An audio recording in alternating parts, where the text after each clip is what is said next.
How's it going, guys? Winner Kills here. Welcome to another online feature match. It's Altergeist versus Pure Mekk Knight. The game is already starting. I realized that. I forgot to start the recording. I was a bit late on it, but basically, I won die roll, I lost die roll, and my opponent wanted to go first, and they set 3 and pass, as you would typically do with Altergeist. But during his turn, he had spooping and the impermanence for my Gearsu.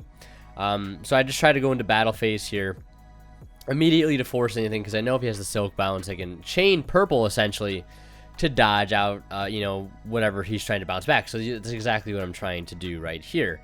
So on the attempt of the activation, luckily purple doesn't banish for cost. He has Solemn Strike, which is perfectly fine with me, and luckily I'm still able to get over his silk in the battle phase here with that of my Gearsu, which I do end up doing here momentarily. And you can sort of see the rest of my hand.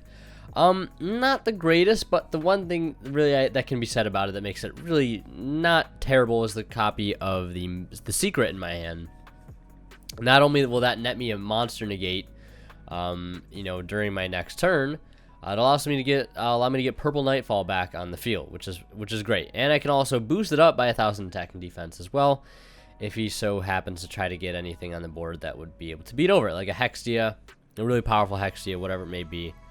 I'm not an Altergeist aficionado, so if some things are happening for certain reasons on the Altergeist side, and I don't know why, that's probably why, because I don't really understand. I mean, I have a basic understanding of what the deck does, but not entirely the inner workings of the core strategy. So right now he's going to spoofing to put back Conquery, and he told me, because we were in a Discord call as a part of this match, that was a bit of a misplay on his behalf, and that he meant to keep the Conquery and he should have used it early on. But he now is trying to resolve Marionetter, and luckily for me I have an Effect Veiler that will not let that go through, so I can keep him from getting things like Protocol or Manifestation from his deck. So he's going to set one in the end phase. I'm going to go ahead and use Secret here to go ahead and, of course, get back purple, which is exactly what I want to do. And of course, also still in end phase, definitely going to want to use the effect of purple to go grab blue, since I have a column freely established between spoofing and memory, or spoofing and memory, or secret, not memory, my bad. But either way, the purple will come back, and I have a few options here. I can summon the indigo and get this blue on board. I'm trying to figure out, because right now I could really just go for game if I really, put everything out there. If I really put the pedal to the metal, all gas, no brakes, so to speak. But I'm trying to play around any possible what that setbacker might be, because you never know. It could be a Solemn Strike, a Clutch Strike, it could be a Judgment, whatever it may be. You have no idea with these trap heavy decks sometimes. So purple will luckily go, or blue will luckily go through. That's going to grab me Yellow Star, of course.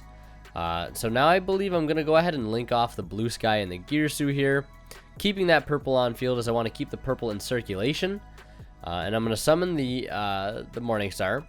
We're going to discard for cost here that copy of the World Legacy World Armor.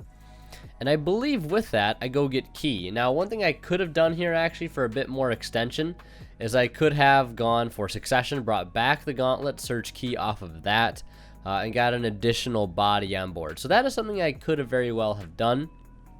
But either way, not too big of a deal. Just going for Key directly at this point. Just missing out on a small, not really a small body. I mean, 2,500 body's not super small, but missing out on a little tiny bit of advantage. But as you can see, either way, I'm in a really good position here. Now, the thing I'm thinking about, do I want to go for something like Boral Sword? Because if I go for something like Boral Sword, in a situation like this where I'm unsure what the card in hand may be, I don't want to put all my eggs into one basket, because I feel like that's usually what a Nibiru or a Boral Sword play is sometimes, especially since I don't have too many follow-ups if my whole field were to get wiped, or he would be able to stop a key play, whatever it may be. I'm not entirely sure. So I'm just going into the battle phase here and swinging with pretty much everything I have, which I believe this ends up actually being game here. Yeah, swinging with over the Marionetter, swinging for 22, 25, and 24. And again, I also have the option, because I do have that set World Legacies Secrets Legacy, World Legacies Memory. That's what it is, Memory. Whispers. No, I'm getting them all mixed up. It's Whispers. So as you can see here, I'm going to side in Cosmics and Dusters, taking out DD Crow and Nibiru, as I feel those aren't the greatest against Altergeist. And of course, I do want to mention a quick shout out to our sponsor at Imperium Duelist. You guys have seen all the sleeves that I use in most of my videos and playmats. They have some amazing dice that they just came out with a brand new deck box as well. Some of the best sleeves, amazing 2-player cloth playmats, as I've already mentioned. You guys definitely check them out if you haven't already. You can get all their stuff on their site with 10% off using that discount code. Winner Kills 10 off down in the description below. And of course, if you guys are buying anything on TCG Player, do not forget to use that affiliate link, as it does help out greatly. You know, a bit of the revenue from your purchase will go back to the channel, and of course is greatly appreciated. So, heading into game 2 here, he's setting 3. Again, typical Altergeist play. We'll advance into main phase 1 here, and we'll set that that secret. And actually opening multiple secret here is very, very clutch, because of something that's going to happen a little later on. But unfortunately for me, the blue sky on the activation of its effect will get striked, and we'll be able to resolve a multi-faker on resolution of strike. I mean, I guess with faker being at 1 or being at 3 now, since we were playing new list, for those wondering, it's not surprising that he opened multi-faker last game and this game. But luckily for me, I have the one of mind control, and that's gonna help me help dismantle his field a little bit and get me a little bit of extra stuff on board to be able to help make Morningstar with. Because my biggest issue right now is I don't have any searchers. My blue sky did not go through. This is a misclick here. I did not mean to banish that secret, or that other other copy of secret. But either way, I get Red Moon on the field. I was gonna opt to use its effect to banish to pop the multi-faker. But I decided it would probably be just better to keep that extra Mekk Knight engrave, so I can utilize both copies of secret, since right now I don't have any way to move columns, because I don't have access to Indigo, I don't have access to you know, memory. But I'm going to go ahead and try to get that now by discarding Yellow Star. And I could have gone for Key here. Arguably I could have gone for Key, but I just, again, I'm trying to establish that Purple Nightfall coming back every standby phase, because once you get that Purple Nightfall rolling, you pretty much start to snowball all your advantage from there on out. So that ends up being my turn. I still feel pretty confident. I have 2 copies of Secret set and a memory, and plenty of Mekk Knights engraved to revive. So if he has an effect he wants to activate in one column, I can stop it there. And then since I don't, even if I didn't have access to Move Man or Indigo Eclipse, I could still burn my other copy of Secrets, which is great. So he's going to use Manifestation here, and he's going to summon out Multi-Faker, and the Multi-Faker effect, I believe that he's trying to activate here, will be met with that first copy of Secret, summoning out that Yellow Star in defense. So of course on resolution that will be negated. I believe we did have a bit of a ruling question come up later on, and I'll show you, I'll mention it when we get there. I don't know if it was ruled out correctly, but I'm sure somebody who's more familiar with Altergeist, yeah, we could have called a judge, but it wasn't like a major game deciding ruling, so I guess that's why no judge was called. But either way, I'll explain it to you all when we get there. But right now, he's in a bit of a sticky situation. I have the ability to turn off multiple monster effects. If he were to go into Hexia, he wouldn't be able to really run over Morningstar or any of my Mekk Knights.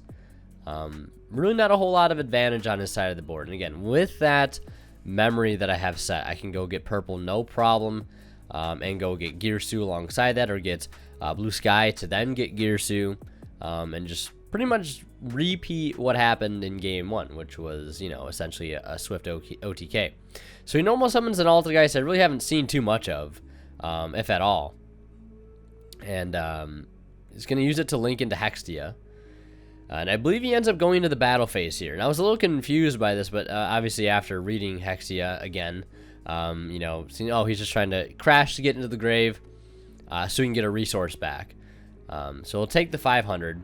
Hexia will go, and of course Hexia's effect will activate to add one back from the, or add one from the deck, not from the grave. Yeah, search any Altergeist card. So you really can't go wrong with that. Did commit his normal summon to it, but I really feel like at that point, it's 100% worth it just to go ahead and grab it. You know, basically a Call the Haunted. So we'll set the manifestation in one more. I should have end phased used the memory, but I did not, because it slipped my mind. So I'll proceed into the main phase here. Checking the graveyard. I know he has a manifestation, a way to bring back Faker, potentially try to resolve it. But again, I do have double copies of Secret with that memory. So I'm feeling pretty confident here. But either way, I'm going to use Yellow Star now. And I'm going to banish Red Moon and hit the Impermanence.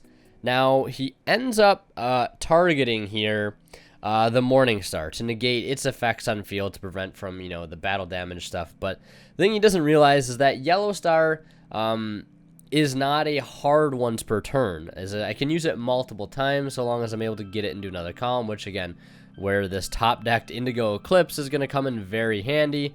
Use its effect, move it over, and I'm going to attempt the Blue Sky once more. Or not the Blue Sky, but the Yellow Star once more. And that'll hit his other back row. And this is where the ruling question happened. Whether or not Faker would even trigger. And I guess the one thing that he got out of his Impermanence going off was turning off of the memory, or the secrets rather, but he doesn't know that I have another secrets, which is totally fine. But this is where the ruling question is. Since the manifestation was destroyed, would Faker get to basically, you know, see the activation of that trap card, even though it's no longer on the field? This is a question we had, but the way we played it out was that it would still get to, since the trap card was still activated, and it was, you know, present on the field, based on how the chain would resolve. Basically, Yellow Star, Chainlink 1, Manifestation, Chainlink 2, Manifestation resolves, bring back Multi-Faker, then Yellow Star resolves, destroying Manifestation.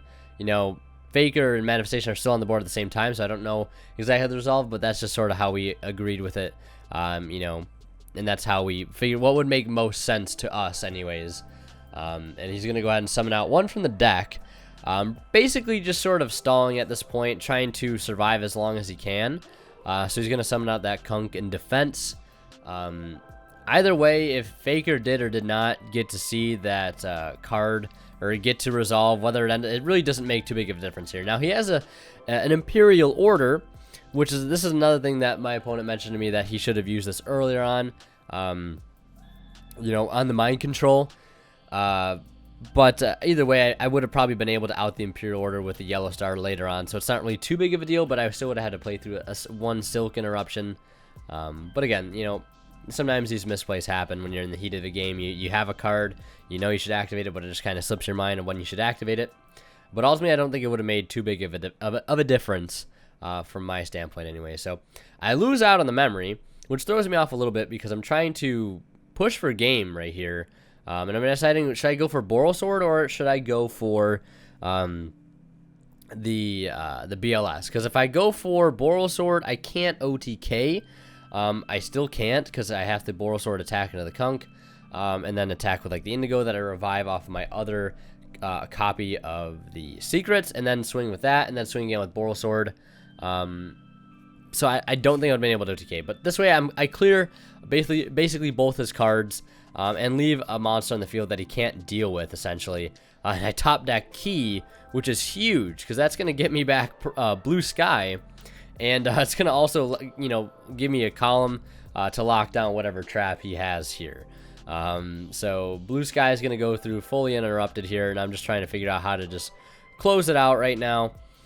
So basically the only way I'm going to do that is, you know, use that copy of Secrets, the other one, to bring back Indigo, and just swing with everything I've got. And his other backer, I believe he reels, ends up being a strike. So that was a pretty bad top deck on his behalf, and I top decked the Absolute Stone. So that's it for that match. I ended up taking it 2-0.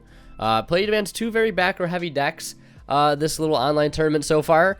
And we joked as we were talking, you know, he's never won against Mekk Knight, and I was saying like I've never really won against Altergeist, and it's always been a pretty hard matchup. both of us made a few mistakes, but of course we'll learn from them as time goes on. And yeah, that's pretty much gonna do it for this video. I hope you guys enjoyed. There should be another IRL feature match live duel coming very soon, but I wanted to keep you guys up to date with this online tournament that I'm in, and I hope you guys are enjoying it thus far. But yeah, that's gonna do it. Thank you guys so much for watching. Of course, check out our sponsors, Imperium Duelist, TCG Player, all that stuff down below. And of course, a special shout out to my Divine level channel members, Academic Thick, Travis Harris, and Zwars. Thank you guys so much for, of course, continuing to generously support the channel as you have. So thank you guys so much for that.